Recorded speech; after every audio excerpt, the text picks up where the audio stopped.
Hi, everyone. Welcome to this week's live Empowered Consent Conversations. I'm so happy to be here with you once again. I'm Christina McCabe.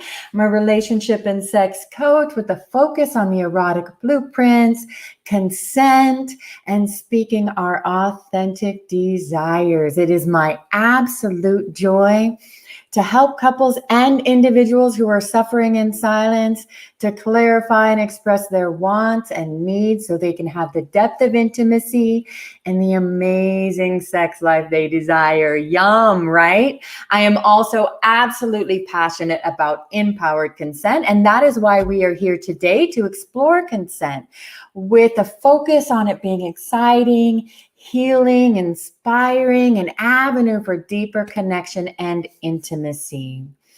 Today, we're gathered to talk about empowered consent and culture. Each week, I'm bringing you these empowered consent conversations so that we can get you tools and tips to explore this empowered consent in all your relationships in a way that really gets you heard, understood, and fulfilled. I am joined by this week's gorgeous guest experts, Shakiya, Gadson Young, and Care Messer, and they're going to come on camera and introduce themselves in just a moment.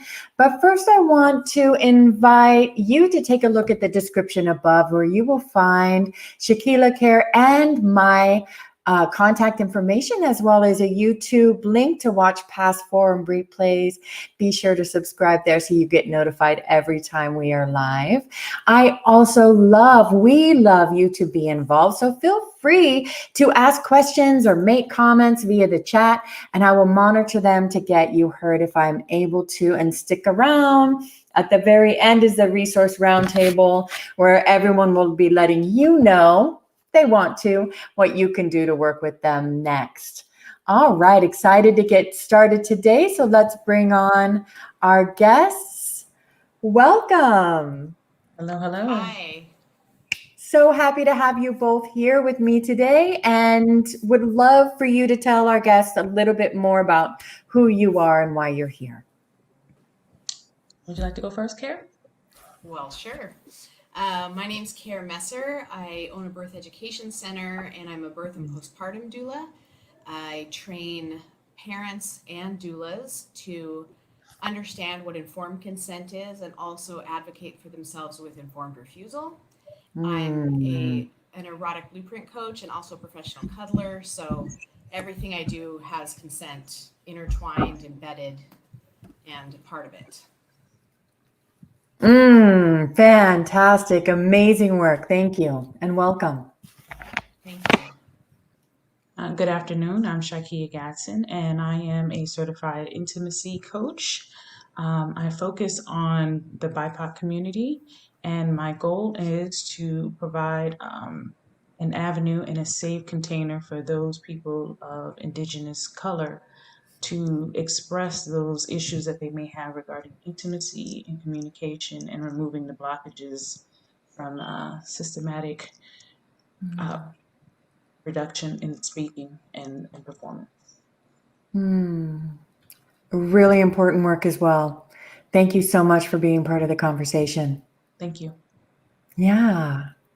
So as you both know, and all of you watching know, these empowered consent conversations, we always start with asking, what is empowered consent? What is empowered consent to each of you?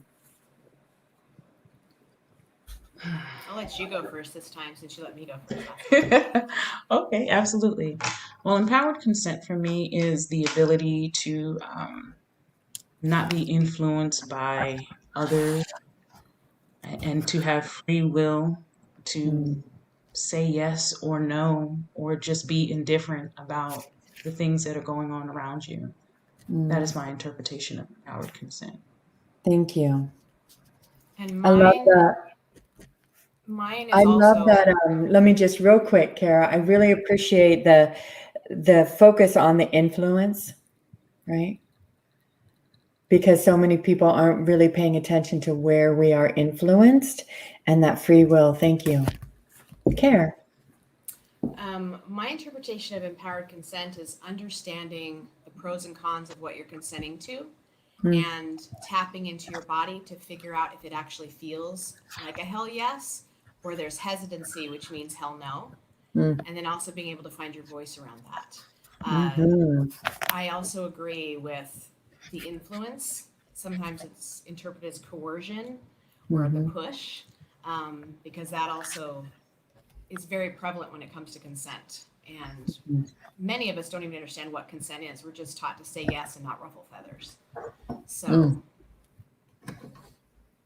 Thank you. Yeah, the pros and the cons, that's all about informed consent, right? Getting all the information that you need, as well as that embodied 100%. aspect, knowing what it feels like in our bodies when it's a yes or a no. And you brought up, enforce that influence. And I love to bring forward the understanding that sometimes influence isn't even outside of ourselves. We can have belief systems, which we are going to play with today, right? What is culture? What's the influence of culture on our ability to give empowered consent, both negatively and positively, right? Absolutely. I love to help people understand the ways that we are influencing ourselves as well, or that we've adopted external influencers and kind of rooted those into our own voice. Yes, Yeah. very much so. I always like to add in with all of this that empowered consent to me also means the ability to have a deep awareness of self on the level that we can set aside our needs and wants to really lay a presence for others that we're asking for consent as well. I like to put that in so that we are laying a safe-ish, right? That's the new term, safe-ish, a safe-ish space for others to speak to us with their true consent or yes or no. So it's not only empowered consent isn't only about me and my voice, but me being present to allow others to speak their voice to me, whatever that means. So the next thing that next question is a definition of our topic, which today is culture. What is culture? What do you want to do? What do you want to do, Kara? Well, okay, I'm going to jump in. I love how polite everyone is. Get right? this. Okay, we'll stop being polite. We're just going to dog eat dog now. We'll do it. There's so many aspects of culture for me, because there's religious culture, there's family culture, there's school culture, there's, I work in the medical community, so I'm working with maternal health, and the culture is you don't ruffle feathers, you don't step outside the box, you're not a free thinker, the white coat is everything, and you follow whatever they say, and they always have your best interest at heart, and how dare you question it. And that's a hard culture to come from, in finding out what feels embodied to you when something feels absolutely wrong. But the culture pushback is, you don't say that. They're in charge, right? And we are so used to turning over our authority on our body, our mind, and what we feel, that I think a lot of times we're numb to it, because culturally we are so, I want to say groomed to respect such authority on the outside of us, whether that be our principal at school or our medical provider, whatever. We've numbed ourselves out to even knowing what our own intuition is saying. And, even if people can find the feeling inside, they go, but I can't say anything. And that's where all of us, I think, culturally need to find our voice around and be okay with saying, it's not feeling good to me in this moment. And that's a complete sentence, like done. So the culture then because you kind of added in the voice with culture, right? But I think what I'm hearing you say, that culture is the belief systems around an institution that kind of regulate how behavior is within that institution or society. Does that sound right? Absolutely. Yeah. What about you, Shakiya?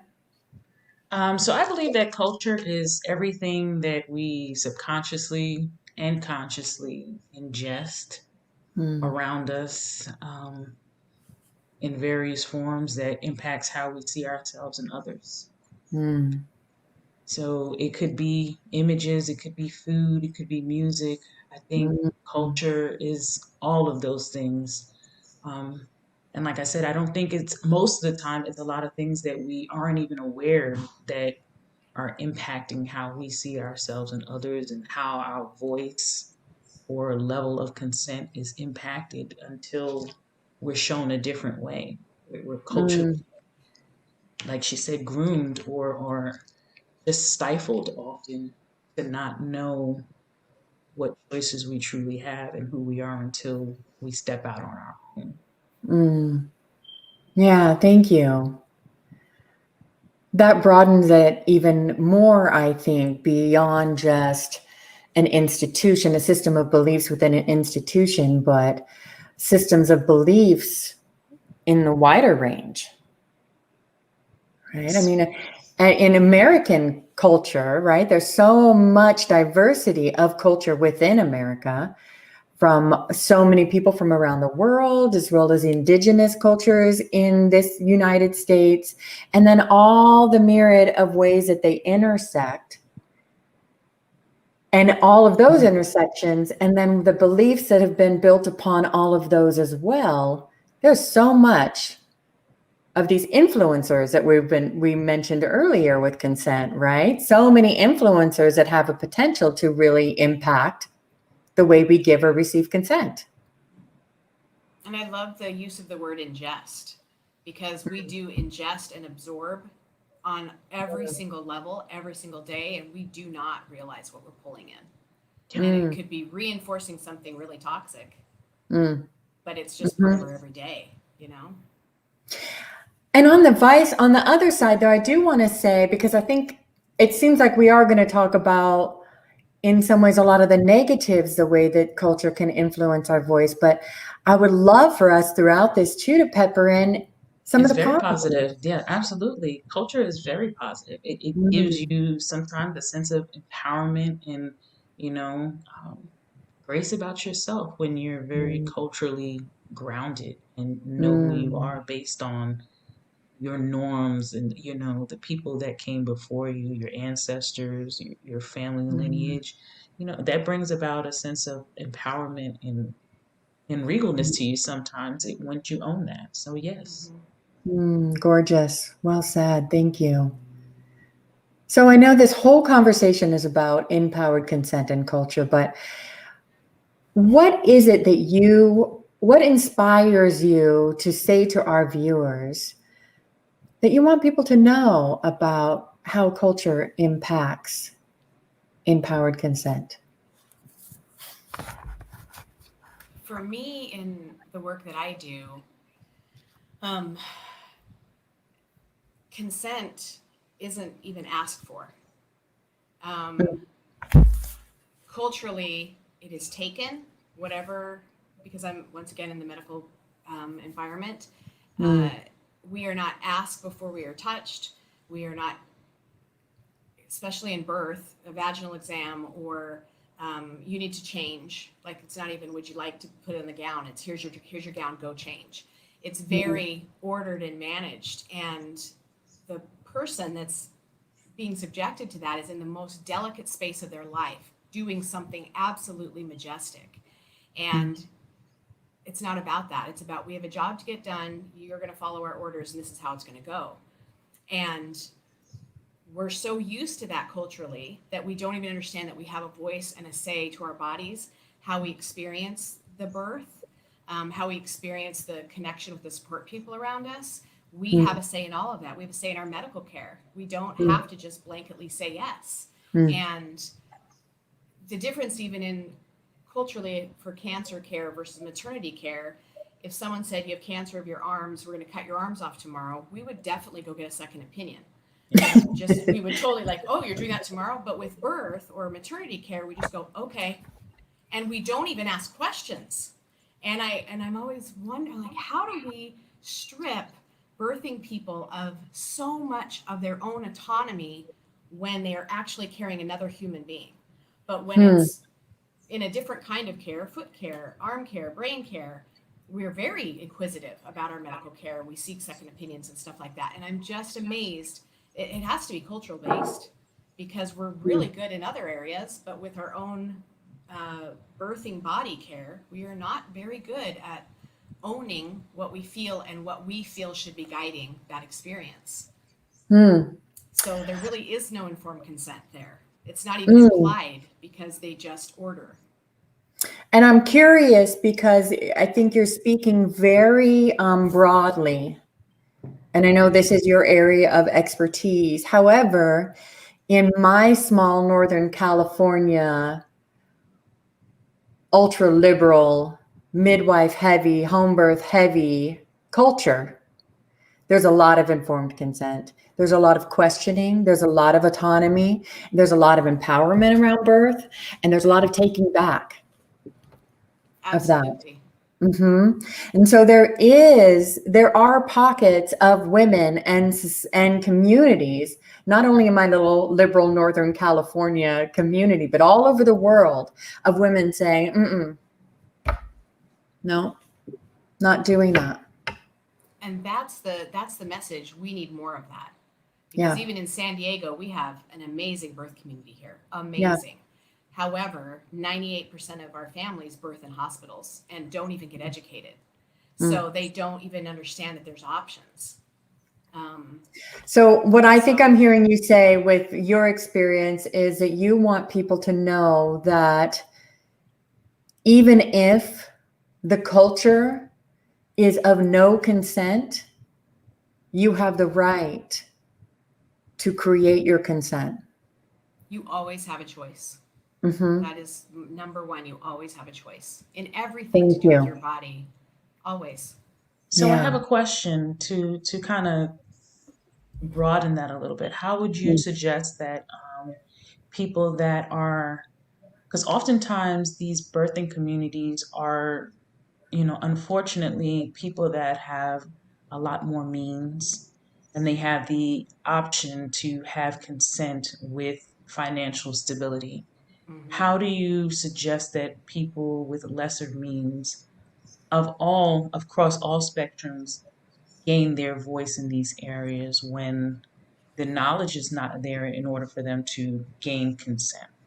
Absolutely. And culturally as well, because I have several women that call me in all different kinds of circumstances, whether they're BIPOC or financially unstable, with, well, I would rather, have the means I need to take care of my baby afterwards than hire a doula or take a class. Or so they don't even though that's the sad part, is there's an option for both if there's money to pay for it. And we don't even have, we do have some programs that cover it, but they don't cover full education. They cover, we'll just tell you a little bit about how to do baby care and a little bit about breastfeeding. But it's not even enough to keep people breastfeeding, and we need more programs like that are far reaching. And I know in our community, a lot of us donate services for that, and incorporate that in all of our community activities. We have one of the best birth centers now that mainly helps BIPOC families and queer families. And Nikki's whole mission is to educate, inform, and get that spread through all of the low income, high income, but everybody has equal footing. And we just don't have equal footing. It is really white privilege in that whole scenario for Thank money you. and options. Absolutely. Yeah. I recommend advocacy, even if it's friends and family. I was low income. I made tiny little payments to my midwife, who was blessed. I was blessed enough to have her allow me to do that. But, I'm a huge advocate of support systems. I'm an advocate of us having awareness in whatever areas in our life, because we're talking about empowered consent, right? Whatever areas of our life where we have difficulty giving or our true consent.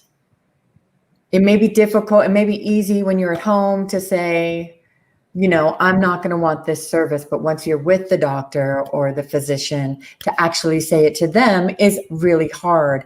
So I'm an advocate of coming into an awareness of where it's difficult for us, and then finding either people or personal systems of support to help level us up when we're in those areas that are more difficult for us to speak our truth. Yes, absolutely. Shakiya, what did you want people to know about empowered consent and culture?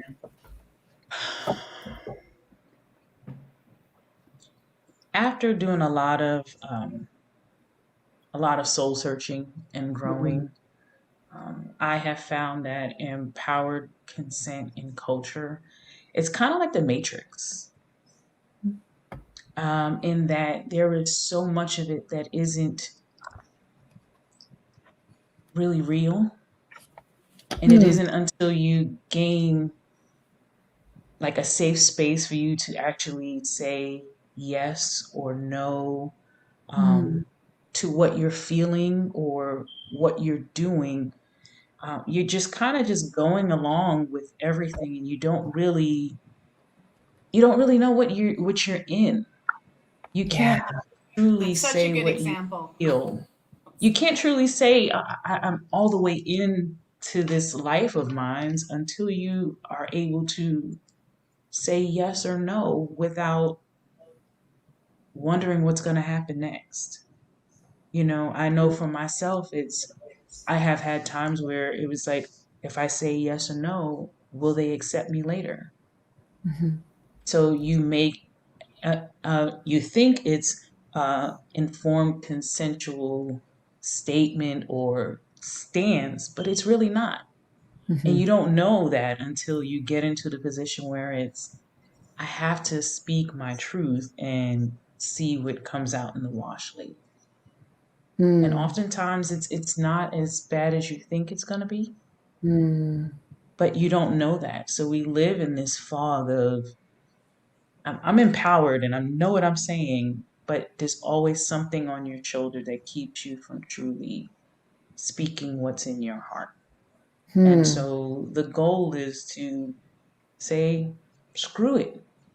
What's really in my heart is important because I have to win this battle within myself first, and then deal with you second, whatever that's going to be.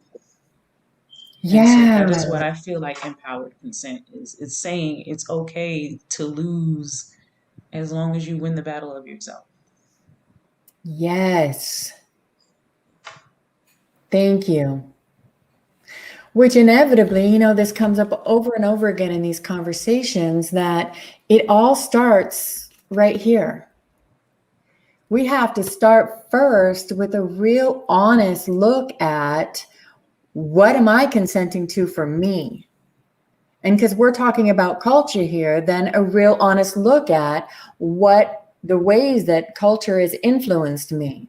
What ways are my behaviors my own, or are they because I've bought into belief systems or stories I've created that I think are expectations of others on me? Yes. So it's a real honest look at ourselves and the ways we are authentic with our voice or not. And starting right there, what am I okay to with myself? Is it okay with me that I stay silent? Or am I going to say, fuck it? We all agreed we can cuss here. So you do what I do. You already said it's okay. Hope it's okay with you. So am I going to say, fuck it? And they're going to have to handle their own emotional reaction to my words. I love the idea of the Matrix, because you are in a fog as to, do I really feel this, or is this my religion? Do I really feel this, or is this my family? And we are playing that game all the time until we finally go, that's not okay with me, and that belief system is not my own. And we really have to come to that. And when I first trained to be a professional cuddler, when I was dabbling with actually being cuddled, because I was like, what is this? It was really hard for me to say what I wanted, because I was so used to serving others and making sure they were happy, that when they would say, do you want me to put my arms around you? Do you want me to hold you? Would you like to hold me? I was literally frozen, and I thought that I had a very clear voice and knew what I wanted. Did not. And I was good at helping other people find it, but when it came to me, I was like, And Very I did hard. have to, yes, and sort out, where did that come from? And was that my mom? Was that church? Was that society? You know, because cuddling Yeah. is still considered weird, right? But it is the best way to find your voice and find out what your hell yeses are and what your hell no's are. But it is a matrix until the realization comes that I have to own my truth, and that's where I'm going to come from no matter what. Yes. We all need it. We all need it. We need lessons in school about that from kindergarten up. Yeah. And, you know, it always, inevitably, it comes up back to us and our awareness of self, right? And those of you watching, I mean, I do this work all the time. I am constantly scanning myself. I do relax and I'm just relaxing too. But I'm always paying attention to making sure that my compass is my own compass, not what direction others have pointed me in with my voice. And one of the reasons I do this work is because I realized I love to do this all day. Put me in front of a group of a lot of people and I am happy. Put me one-on-one and I get real shy, especially intimately. Yeah. You might not guess it because I'm really good at faking it too, but I am a very shy person. And so it has really motivated me to do the work myself to be able to be me no matter if I'm shy or not.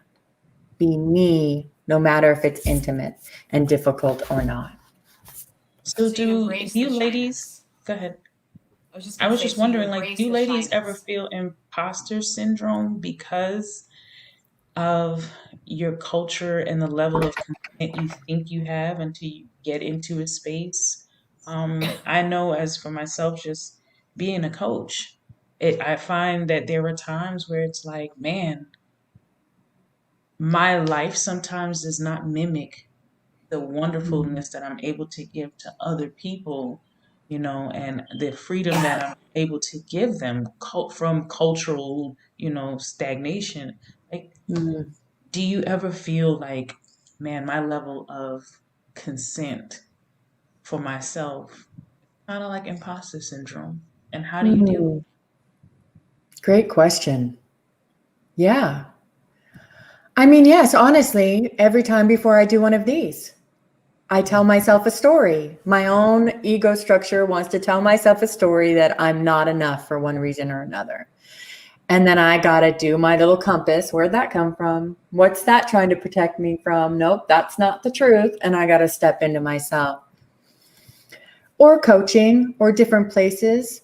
But what I come to for myself is that the people I relate to and want to learn from are those that are perfectly imperfect and don't have it all dialed, but are doing it.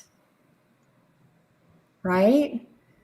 Because it's not the truth. If you say, y'all, it is not the truth. No one has it all. We are all humans living this existence, and it's not easy. We're all navigating it, you know? So had to take my glasses up just for that one. I feel the same way because even the people that are on stage making millions of dollars with all the followers and whatever, you know they've got shit because they can't not. We all have it. And I personally feel like we are drawn to the areas, the parts that we are really good at. We're serving others. The reason we serve others that way is so that we can have that mirror reflected back on us and keep improving ourselves. Absolutely. Because we come to our passion fired up and ready to go, but then we also go, ooh, I'm not that good. Ooh, I suck at this part. But that mirror reflection of look at how encouraged, you know, our clients are, or our coaching clients or whatever, they're doing so well, and turning that compassion and strength back on us only makes us better. But I feel it all the time, like all the time. So I get it. And it's the same thing, reminder of like, okay, but I'm here for a reason and I still have food on my table. My rent is still paid, so I must be good at something. Keep doing this, you know? And even if my rent wasn't paid, I would still do this because it's the passion. Yes. We do it, right? So then to wrap that back to consent, right? Does it then come back to what we will consent to for ourselves, to allow ourselves? Am I going to allow myself to stop from bringing forward what I know can be of service to my community because sometimes I don't feel like I'm enough? Or am I going to be brave enough to step forward into that anyways? You know, I mean, we all have to navigate what that consent with self means around that. Yeah? Yes. What do you think, Shakiya? I think that's spot on. And to add to that, just being able to have consent to say that those that don't understand what you're doing, they have the right to not agree, but you still have to press forward. There's a lot of people that don't understand, why would you choose this life of intimacy coaching or relationship coaching, or how do you come across with these credentials? What makes you you? And you have to consent to the fact that your road is not everyone else's, and still go forward. Perfectly said. Thank you.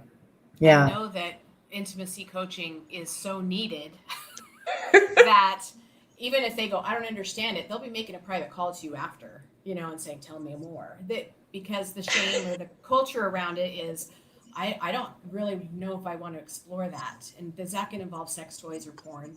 You know, they immediately go to that instead of, or it's really good communication and it's really good boundaries and it's finding out what embodiment really means. Because that's the sexy part of it. That's what makes everything sexy. It's the consent. Culturally, it's okay to love yourself, whether that be physically, emotionally, spiritually. Yeah. It's okay. And they don't understand that. It's not dirty. It's not nasty. Well, and therein lies the reason we're doing this work, right? Yes. Yeah, I mean, I'll speak for me. That's one of the reasons I'm doing this work. Just we look at culture, and I think it was you, Shakiya, that said when we did our little meeting before that one of your inspirations of talking about this was because we don't necessarily get to choose the culture we're born into. We do not. You don't know that you don't have a choice in your cultural ingest until you're grown and you usually leave home or you're separated from things that are unfamiliar to you. Like for myself, I didn't know anything about other than my culture until I left the military. And then it was just like a whole nother world. And it's like, wow, like I don't know a lot about a lot. Yeah, you had to step out to see in, right? Yes, absolutely. And there was so much, and even now, even up until today, I'm still learning about how culturally impacted I am as far as consent, both negatively and positively. Yeah, me too. So how do we then, if this is the understanding that we don't consent to be born into the culture, right, that we're born into, however, that's just the truth of it, nor do we necessarily consent to larger cultural influences unless we are in a really high place of self, a meta place of self-awareness, right? How do we then gift our children with both the beauty of culture and consent within it? I believe we start by telling them that they are of a culture, but not in a culture. If that makes sense, it's not in them. Like it doesn't make them totally who they are. And if they don't follow every piece of it, it doesn't make them like a leper, or it doesn't make them less than because they choose to take what serves them and leave what doesn't. Just giving them the choice to say that you're still going to be loved regardless, to whether you choose this culture or something completely different. Like, Mm, you're still wonderfully made. mm. Love And that. I think it starts Mhm. with that, by telling them that just because you don't choose this doesn't mean that you're not going to be loved for you being the human that you are. Mm. Fantastic. Just permission giving. Mm. Acceptance. And the Yes. acceptance. What do And you think, Claire? well, I actually have something really peppery positive to say about this because Yay. teaching birth education for 12 years, when I Mm. first started, the parents would come in and they had the expectation he's going to be a doctor because I'm a doctor, my dad's a doctor, we're excited to Mhm. have that third doctor. And I would go, yikes, okay, because they just passed on, here's what our culture says in our family, this is what you do. Yeah. And now, over the last 5 years, families come in and they're like, what if she's an artist? Right. What if they use they, them pronouns? What if, and they just start, and I'm just like, who are these people? I come into class just because that's who, well, and you attract what you want to attract, right? Those are the people I attract in classes, but they are so much more culturally aware that acceptance of who the being is Mm. trumps any expectation of what they want them to become. Mm. And it's beautiful to watch that and that acceptance of, this is what they're doing today. Yes, the cultural norms are we don't hit people and we'll redirect them and stuff like that. But also, if they choose not to kiss Uncle so and so, we're not going to shove them to kiss Uncle so and so because they are choosing not to. And they're retraining grandparents and aunts that if she doesn't want to kiss Uncle so and so, she's not going to. And then they just move on. And that child has autonomy. And if you can teach autonomy and that their voice matters, that's freaking fantastic. Mm-hmm. Because it That's starts such there. a safe space for children to grow up in. Absolutely. Absolutely. Yeah. Yeah. I like the awareness. First, I just am so celebrating that evolution that you're witnessing. I mean, me too. yum. That's so good. Yeah. And then, I think that the understanding that self-expression is needed for a safe space is newer. And I'm celebrating that that is becoming woven into our culture as well. Because it wasn't always the truth, that self-expression, freedom of voice, the ability to say no, that wasn't not in my upbringing. None of that was part of the permission safe space thing at all. I've been amazed too that, like one in class I ask, what is one thing that your parents instilled in you that you want to pass on? And what's one that you're like, hell no, it's not happening. And one of my family said, my parents taught me how to argue my case. So if I disagreed with it, I had to present my side and stick with my side and why I thought that was right. And if they could see why it was right, I won. And so to this day, I am a very good critical thinker. I look at both sides, I take it in. I'm so grateful for that training. And she said, I was debating adults from a little kid, and it wasn't in a mean way. It was, here's what I feel, and here's why. Yeah. And I thought that was fantastic. And another family said, I'm not going to lie to please everybody. Because I was brought up that, don't say that because Aunt so-and-so is going to say this. Don't say that, your mother will kill you. And so everybody had a different story of what was actually going on with you to keep the peace. And she said, when I married my husband, everybody knew if you farted. And they would poke fun at you and make fun at you. Like, there was nothing that was sacred. And she goes, it's the safest family I've ever been in. Because everybody supports you no matter how much you mess up. And they all know about it. But they don't care. They still love you through your mistakes. And I thought, oh, that's good too. So I learn a lot from these people because they're big thinkers and, they're younger than me. And I love going, ooh, I should take that to my older daughter. Ooh, I should, it's Fantastic. Yeah, it is changing little by little. And I think that's the next generation. It's going to change even more. Yeah. So earlier, Shakiya, you mentioned, You mentioned speaking no matter what the reaction's going to be. Yes. I'm a huge fan of modeling behavior.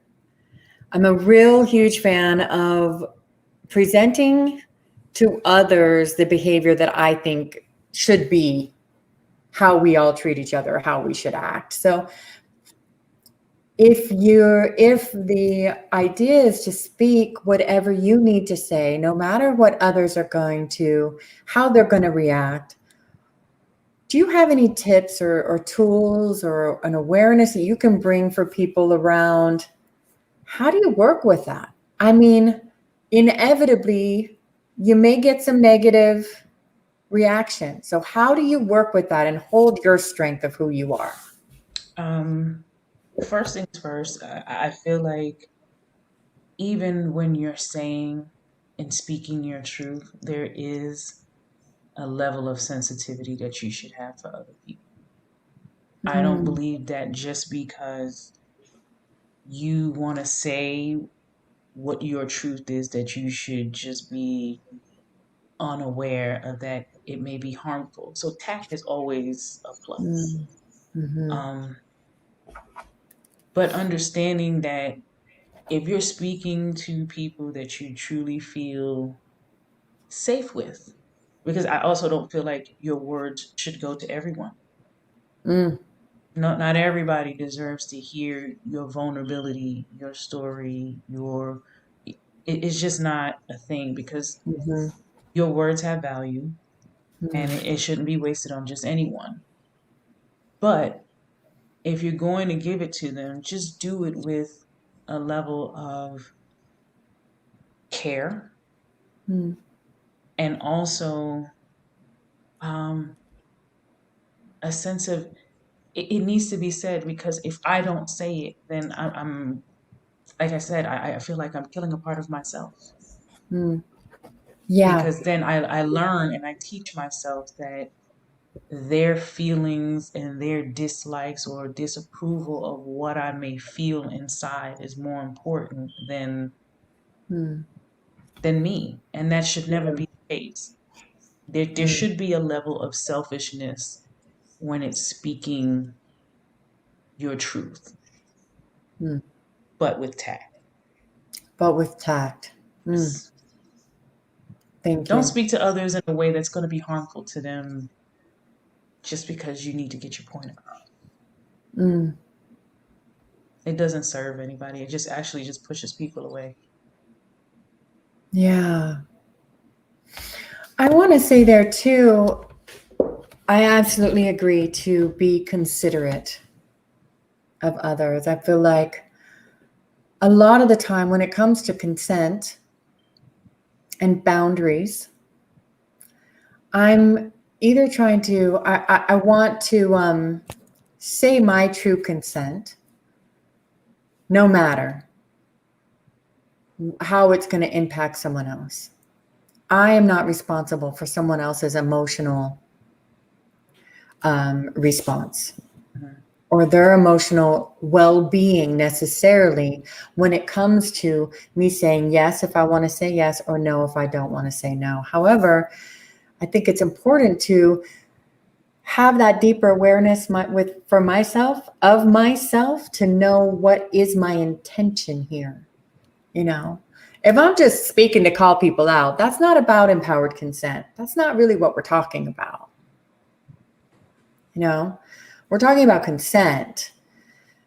So if somebody is wanting me to do something I don't want to do, even if it's going to hurt their feelings, I need to say no.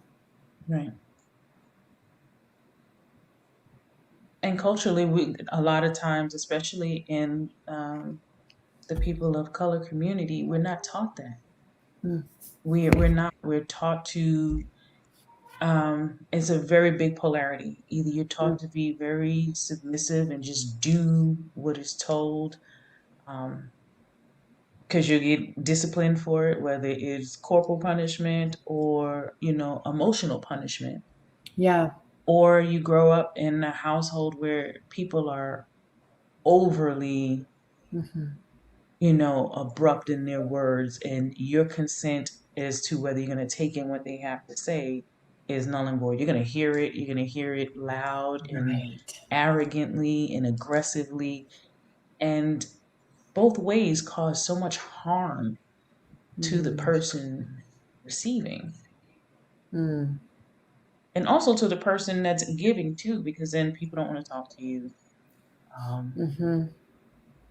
Mm-hmm. Or they just feel like they can just do whatever they want to you. And it's not until you become a shell of yourself or you become over, I'm going to stand and, and make everything I need to be heard, that you're like, wow, there's no balance here. So Yeah. culturally, for people of color, there's usually a lack of balance with consent and culture together. Mm-hmm. Yeah. Thank you.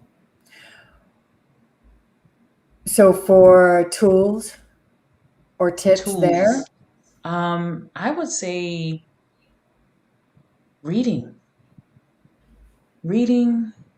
about different ways to do things. YouTube is your friend. Finding different, if you're not a reader, find audio or visual things that will give you a new perspective. Step outside of yourself, like, okay, so this is what I know. How about I learn about someone else's culture and see how they do things? And maybe that might apply to me. Just broadening your horizons. You don't have to have a lot of money to learn different ways, cope and tools, and then pass them on. Yeah. Nice. Thank you. What do you think, Care? I absolutely agree with that. um, I there's so with the social media that we have available to us now, and with so many people sharing such really good views, I think there's a tool there to unfollow all of the things that are harming us and that make us feel sick to our stomachs or rile us up in anger, either way, which causes more imbalance. And then to follow, and I'm not plugging her, but I'm plugging her. The holistic psychologist is one of the people that I follow.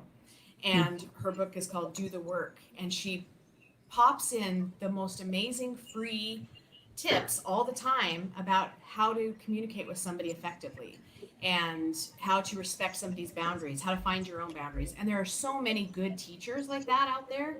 And I notice too with my clients when there's one way or the other, and I always ask, what's your social media feed like?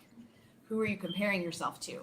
What's in your feed? Because if you replace that with inspirational people, educated people that are trying to uplift you instead of put you in side to side comparisons or whatever, I need them to find out who they are and what they feel in order to be able to give consent in different ways. And I think a lot of it is what we're ingesting, just like you said earlier.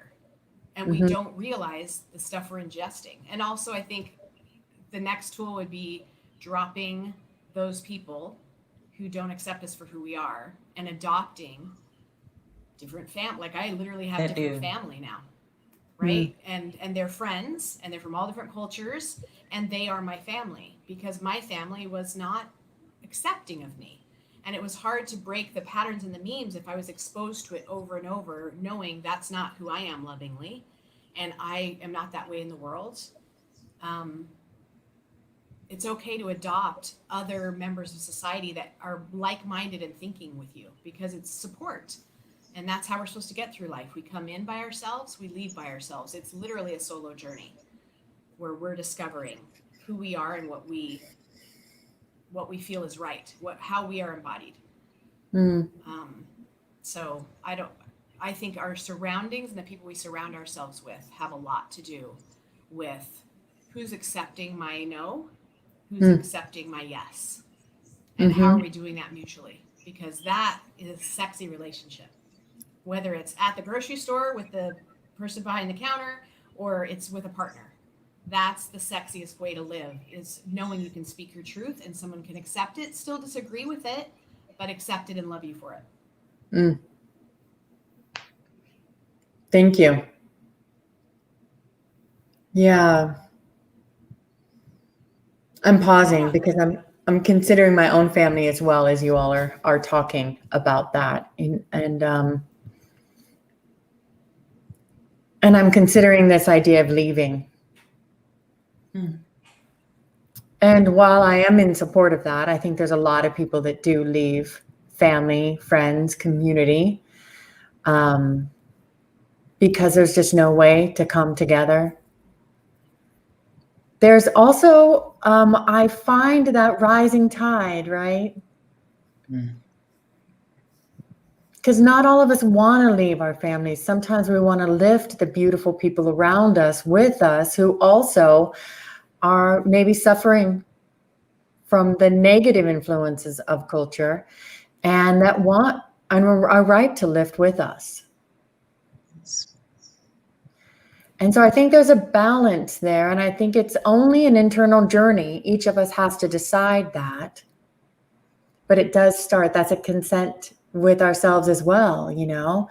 And if I decide I want to model, I want to try to invite people in to consent rather than just calling them out or me going out, right? Of the whole situation. If I want to try to call people into deeper connection and intimacy and rise up and build new culture around all the areas of culture that are beautiful that we share, right? Then I have to find the boundaries for myself of where I'm going to allow myself to go with that. Absolutely. What do you all think? I think that's important, and I also think that we should also include in there the buffer that sometimes those boundaries shift, and it's okay for them to shift. What you're okay with today, you might not be okay with tomorrow if you get some new information. Thank I you. think oftentimes with consent, it's like, okay, I consented to this, so now I'm locked into it, and that's not the case. If it starts to feel icky, revector it and say, hey, I thought I knew what was going to be okay, but this is not okay. And being all right with that. Absolutely. Yeah. Thank you for bringing that point forward. We hadn't said that yet, and that's so important. Honestly, y'all, what I want today is so different from what I'm going to want tomorrow. Yes. You know I'm serious with my glasses. Come on. Yes. Yes. No, we have to, and we can make that playful even. You know, when there's even just the enough softening within a relationship to get curious and playful, where we can go, what areas have we are ambiguous consent? Like, let's play with those. Let's find what does feel good. If that's not feeling good, I'm sorry, I didn't realize that wasn't good for you. All this time I had no idea, you know? Yes. Then let's go, okay, instead of getting defensive and taking it personally, go, well, what would feel good? Right?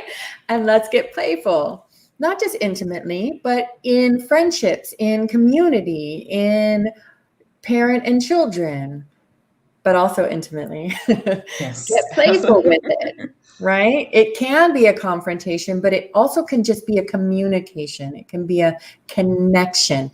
And I find, I know I'm going on a little tangent, I promise I'm going to stop just a minute, but I find when people know that this is about connection, not attack,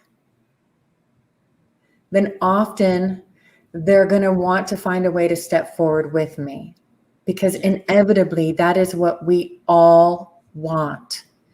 But we become wired for protection rather than connection with all the trauma that happens over time, our lifetimes. So when we have that opportunity to settle into connection and can drop that protection for a minute and feel safe with each other to connect consensually, most people are going to want to step there. All right. Well, and now I want to tag on to that. Because I also find that everybody wants connection. That is, as humans, that is what we want. We want to belong and we want to connect. But a lot of times, because of our traumas, even if I'm in that space, they are so afraid that they're going to get burned that they can't step in. And I can accept that lovingly, and keep my arms open to say, you know, and accept it. Like, I get it. It's not even a reflection of me or a rejection of me. It's the protection walls are so thick because they have so much trauma or have been burned so many times. They don't even understand how to get to that place. And I have been in that place. So I think I have a good understanding of it because it took a lot of stuff to crack these walls open. Yeah. And now I feel like I walk around very vulnerable all the time. Like, I'm just going to cry today. Yep. Today is the day I'm going to cry and make everyone feel uncomfortable. Sorry. And it's just now, and if it shows up, it shows up, and I'm learning to feel it and be okay with it. You know, it's not, I'm upset at you. I just need to cry today. And I want to hold those people that want to come into connection. If they're not ready, I'm okay when they're ready. And it may be 15 years. It may be never. But yeah, holding the compassion for I know they want it. I know they want it, but they don't have words for it yet. Yeah, thank you for that. This is all about consent, right? We can't force anyone. I can be the tide trying to rise all those boats all I want, but if they are anchored into whatever is safe and comfortable for them, they're not moving. There's nothing you can do, right? Yeah. Not moving. Yeah. Have you two found with your work that you have lost people as your boundaries have become cleaner and more articulate, whether it be family or friends, and then other people have stepped forward that you would have never known otherwise? Yes. And I don't even, for me, it's not even based on a boundary that I have set. It is just a different way of thinking that is culturally normal. You know, it is the becoming an intimacy coach. And it's like, you're going to train to do what? Like, why would you do that? Like, you're deciding to be a transformational coach? Like, what does that even mean? You know what? That I don't know what that means, and I don't know why you feel like you should be doing it. I'm going to slide over here. And it's like, okay, because this is my purpose, and I feel this so deeply that I don't need you to understand. I just need you to not be in the way. You know, like, just, you know, so, and then that is it right there. And my coaching community has been amazing. I have learned so much and been able to just be vulnerable and not knowing. And knowing that they're going to hold that space for me and say, okay, well, you don't know, but let me bring you into this world. Let me show you these things. Let me give you this information. And so, yes, I've replaced the unknowing people that don't want to expand with people that are willing to broaden my level of knowledge. So, gorgeous. So powerful. Yeah, I feel that. I feel that big time in the Erotic Blueprint coaching community. Huge. Because I didn't know any of that. Little Christian girl, none of that. And they were like, come in, let me show you how loving this can be. It was amazing. Yeah. Yeah, I've certainly gone through, I've gone through enough in my life experiences where people have come in and out of my life. And depending on where I go, what I do, because I can tend to really step out that box often. I mean, you know, amazing. and so I've come to shift it for myself, at least, from that I'm not losing people. I very much love a seasonal viewpoint. Or a wax and a wane, or an ebb and a flow. When I can gracefully allow others to move out, inevitably others come in. And often the ones that fought against me the hardest, sometimes they come back round. They were so triggered because there's something there for them. And that's not necessarily always the truth. But it takes me allowing that flow with a trust. That's more consent. It's more consent. It is. It's more consent. Just allowing people to come in and go, as long as it's not with malice. Come and go as needed. Have the Yeah. freedom to do that. Yeah. I practice non-attachment a lot. That's hard. I try. The things that I care about, I care very deeply about. Mhm. The other things, not so much. But Yeah. so, yes. Yeah. So, we've talked a lot about self-awareness being such a big part of empowered consent and self-awareness when it comes to all aspects of navigating culture and empowered consent as well. If people don't feel they even know what that means,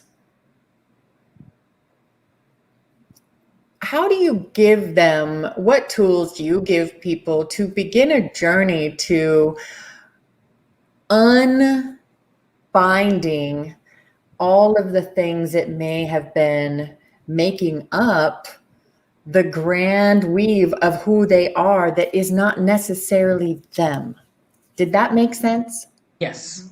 Perfect. So how do we give people some beginning ways to start to identify them, their colors within all those threads? For me, I know that the biggest thing that has helped me is sitting with thoughts. Sitting with thoughts. Sitting with thoughts, like literally taking a situation and sitting with it and Hmm. truly figuring out what I feel about it. Does it feel good? Hmm. Do I feel warm? What images, going through AE, what do I feel about it? What comes up for me when I feel this? And that truly has given me the power to say whether I truly am on board with it. Do I Mm-hmm. truly consent to this? Is it in my body? Is my body rejecting it and I'm just going and bypassing it? So I would say just truly learning how to sit with yourself Mm. and feeling what is really coming up for you. And start small and just practice that over and over again. And then it'll Mm. start just happening instinctually. Like, I don't like the way that felt when that was said. And Mm. it'll just happen. But start small with just the things that you think every day. Mm. I like that. Me It feels too. really accessible. Yes. Mm-hmm. And not too triggering. No. Yeah. Sometimes it feels like some of these practices, when you're just starting to dive into a deeper level of self-awareness, the understanding that so much of us has been made up by other people's thoughts or feelings or desires upon us, expectation, or our perceptions of those even, right? Of our perceptions of other people's expectations of us. For me, when I really started diving into that realization that so much of my behavior was built upon what I thought was expected of me or how I needed to fit into the culture that I was a part of, there was a loss for me, a mourning. It was like mourning a part of myself that I had not been connected to for all of my life. And that can be really hard. It can be a hard journey to start to go down. So this just stopping and sitting and thinking of your thoughts and going a little deeper with those, that feels really, it's really sweet. Thank Yeah, I you. like the word accessible. It feels very accessible. Yeah. Like you can't not do that. Like Yeah. everybody can do that. Exactly. You're Yeah. always with yourself. Yeah. Yeah. And I think for me, I like the model. So everybody wants to be heard. And why not ask them, how does that feel for you? Did I Mm. treat you well in that moment? And asking them to really, how am I caretaking you when I do this with you? So that they're thinking, oh, how do I act like that in the world? she made me feel really understood, because if you listen, ask a question, then really just listen and take it in with no forethought of a comeback coming out or how you're going to redirect it or whatever, and just listen and go, oh, I didn't know that about you. That's exciting. Or I want to caretake that part of you. I'm sorry that I may not have been doing that in the past. And now I'm thinking of all the things that I may have, harmed you with my thoughts or the way I moved in the world or whatever. So that they start to feel heard and understood. I have found that when I'm starting with people when they've had no clue about any of this, don't understand consent, don't know how things feel because they're so used to numbing and adjusting everything to hide their feelings. Like, they don't sit with their thoughts. They don't even know what their thoughts are because they're constantly like, where's my phone? That as soon as they start to feel heard and appreciated and what they say matters, it starts to open up a different view of themselves and I think possibilities for who they are and how they really feel, because somebody cared about how they really feel. One thing I ask in classes too with my parents is I say, I want you to think of the one person that loved you no matter what, whether it was an aunt or a grandma or whoever, somebody that encouraged you all the time and you could do no wrong. And they'll sit there for, I give them 30 seconds, and the stories they come up with about who this one person was that cultivated such love in and acceptance in them, and how they want to pass that on to other people, and how they do pass it on to other people. And everybody has somebody, even if it was a teacher or whatever. So I don't know. I think if we can get people to sit and listen to their thoughts, that's so accessible. That's so great. Yeah. Thank So you. Yeah, I like an asking of self a couple times. When it comes to consent too, really that what am I really seeking here? If I want to say yes, what am I saying yes to? What am I wanting from that experience? And it's not always accessible maybe in the moment. If it's a beginning journey of self-awareness, maybe thinking of places in life where I wanted to say yes and I didn't, or I didn't want to and I did. And I'm not inviting you to go into traumatic experiences. You can even think of times where you said yes when you really didn't want something. When it comes to, I didn't really want a chicken taco. I wish I'd asked for fish, but for some reason I felt shy asking for fish. You know what I mean? Like you can go to those easy places to talk about where you said yes when you really wanted to say no, and just kind of go a little deeper. Ask yourself, what was I afraid of? And don't just ask once. Write it down maybe. Okay, what was I afraid of? Ask a few times to really get the subconscious talking to us, not just that triggered, busy mind spitting out ideas, but or I want to say yes to something. Think of something coming up that you may or may not give consent to. What am I really wanting from that? Am I really going to gain it if I say yes? Is this the right place for me to gain the connection that I'm looking for, or whatever that is? So asking over and over a few times so that we get into a deeper place of an answer from ourselves.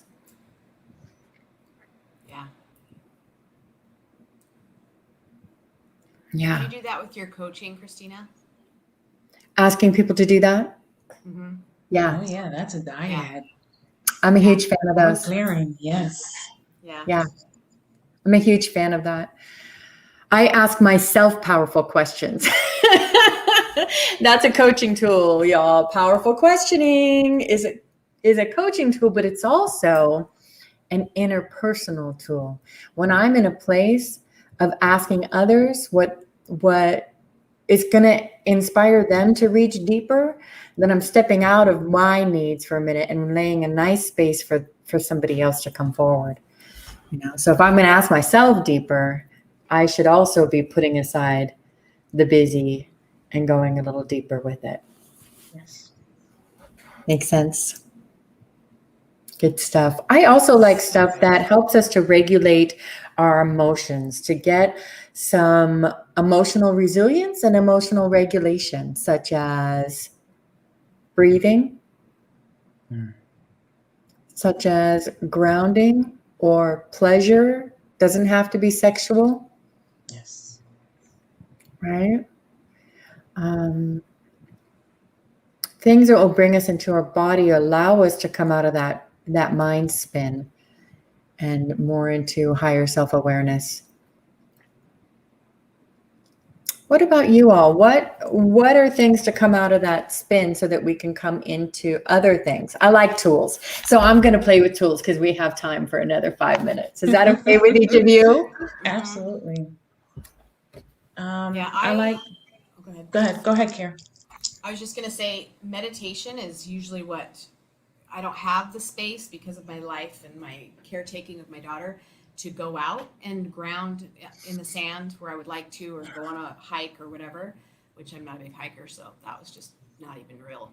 But if I can, literally, if it makes She said me that was not even real. That's not even real. I just lied about that. I'm not a hiker.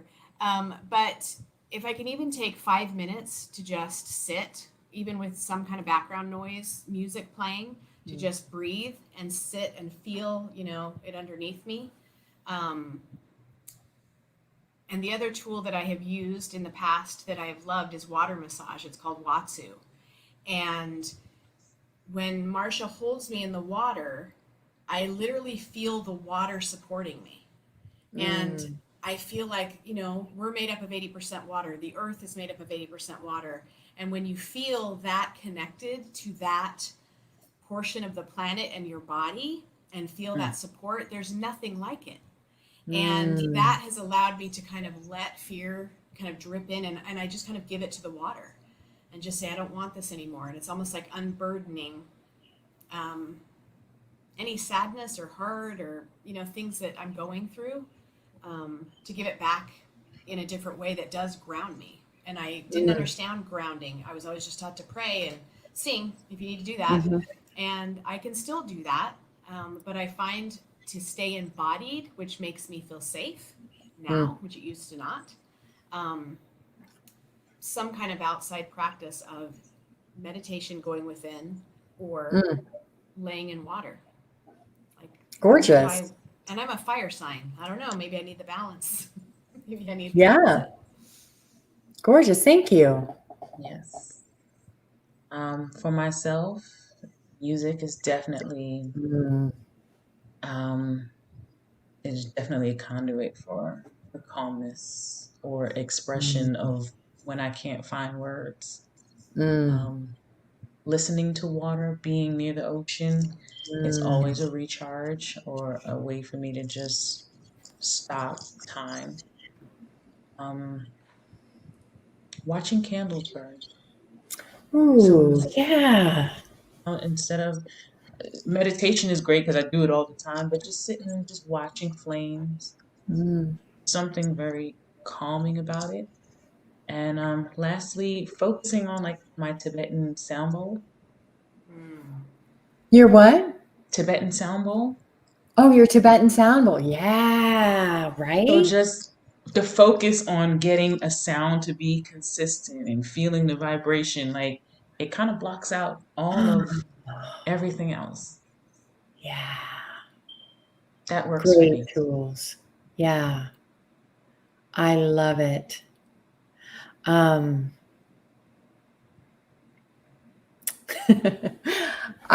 really like cold water. And I don't know that this isn't the cold water, y'all, is not necessarily like the No, but you it's like a frigid ice resilience. cold, that shock. Right. It's a resilience builder, right? If y'all don't know what I mean by that, viewers, I know you two do, but viewers, if you don't know, it's like, sometimes something happens and we have just a quick reaction. We don't have ownership over those quick reactions, right? So things that can build our resilience, holding your breath is a good one. Getting into the water is a good one. Exercising, pushing just a little harder than you usually would, right? So the things where you have to push yourself just a little bit can help to build our resilience, not only physically, if you're exercising a little harder, or on all levels, if you're standing in cold water for a long time, or for your lungs, if you're holding your breath, but there's an emotional strength that you need in order to push a little more. Speaking in places that feel edgy. Safe. Maybe it's just telling someone, I don't know, that you want chicken instead of fish tacos, or you want fish instead of chicken tacos, whatever, but pushing through those little edges where it was hard to say something and you're going to do it anyways. Those are my tools for right now. Yes. I love that you have the cold water one because I don't want that one. You do not have to take that one. I am a baby. Nope, warm water. I am such a baby. Oh, I just feel so good afterwards. So we are getting to the end portion of our conversation. It just has been so rich, and we usually at this point will go into our resource roundtable. But before we head there, is there anything else that you either want to underline and enhance from our conversation, or that hasn't been said that you want to be said about consent and culture? I just want us to, especially women, I want us to know that we have a voice everywhere. It's not our job to make everybody feel happy all the time. Sometimes we're going to have a no. And owning that is what's going to set us actually free. We feel like we're, controlled all the time, but we're doing the controlling by letting everyone control us. And we have it in us to say, no, thank you, and not even offer an explanation. We don't have to. But culturally, we have been taught to shut up and do it. And there's freedom in figuring out that it doesn't have to be that way. So. Thank you. For me, it's just getting people to understand that even if you're in a cultural mass, you're still one of one, and you're special. And your story is your story. Underlined, yes. I didn't mean to cut you off. Keep going. I just really loved it. No. Yeah, seriously. Like that's it. You're still a one of one. No matter what you're culturally taught, it still impacts you differently than the person next to you. Because you're you. Just be comfortable with being your unique self, and what's for you is for you. Thank you. Absolutely. Yeah. We talked a lot today about culture, and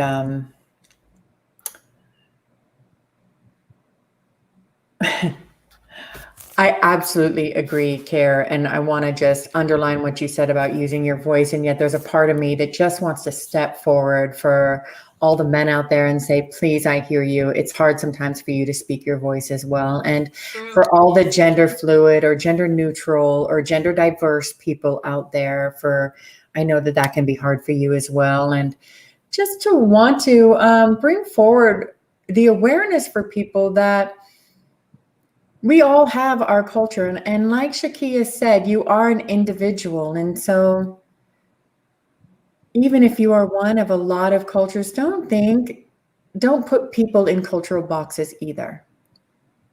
From our own perception. Don't look at somebody else and think they must belong to this culture. This will be their experience, and this is how they're going to use or not use their voice toward me. Let's allow everyone to have that individuated expression within culture so that we can be individuals and celebrate the way that we are also united in individual cultures and in larger culture and community as well. So this is where we're going to now do the resource roundtable, and y'all out there know I'm all about consent. So I want you to know that now, if each of my speakers would like to, they're going to let you know how you can work with them and how you can get in touch with them, because they're amazing and you can use their skills in the future. And if you don't want to be offered to or hear more, this is your opportunity to step off, and really appreciate you. And I'm so glad that you were here. And if you do want to hear more, we really appreciate you and are so glad that you're here. All right. What do y'all think? Did you bring anything? What do you want to bring forward? So I am actively taking clients that are looking to basically break the influence of a toxic lifestyle. Mm-hmm. You know, I can be reached at the Bgeishahouse at gmail.com. I'm looking to do one-on-ones, or even talking to larger groups where people just wanted to do roundtables and discuss the ways that, you know, they have been influenced by lifestyles that don't suit them, and that they weren't aware didn't suit them, but they just know that they need something different or more. Fantastic. Thank you. And I believe the link, a direct scheduling link, is included in the description above for Shakiya. So you can also click on that link and go to the website. You put a website there as well. Is that correct? Or it's, yeah. Yes. And go to the website to get to work with her. Thank you so much, Shakiya. I really appreciate you being part of the conversation. Care? Yeah, I want to just sit and talk to her the rest of the day. To both of you, actually. Who's got 6 more hours? Right. So the easiest way to get a hold of me is care@birtheducationcenter.com or through Instagram, because I'm always on there. And right now I'm mostly doing consultations to help families find the right providers, the right support system for birth, education-wise. We have a lot of online classes that are very affordable. Also, when BIPOC individuals contact me, they get half price on all of that. So that's always an option for education. And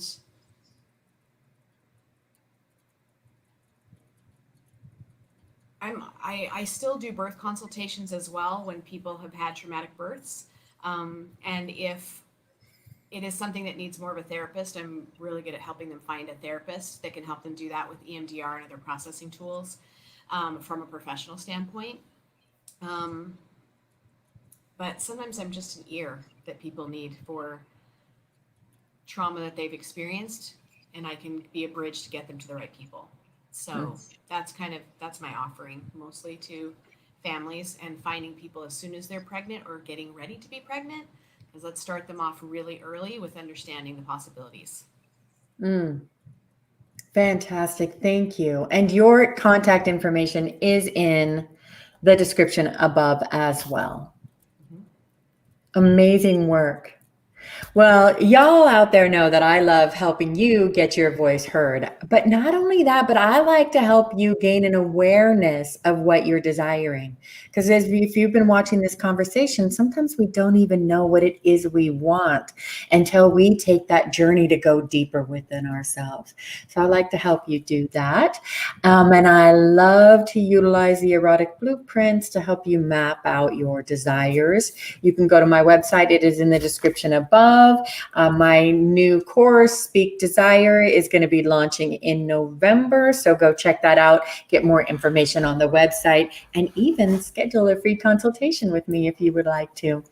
All right, everyone. What a joy it was to be here with you too, and with all of you watching. Oh, don't forget, next week, Empowered Consent and Tantra. So fun.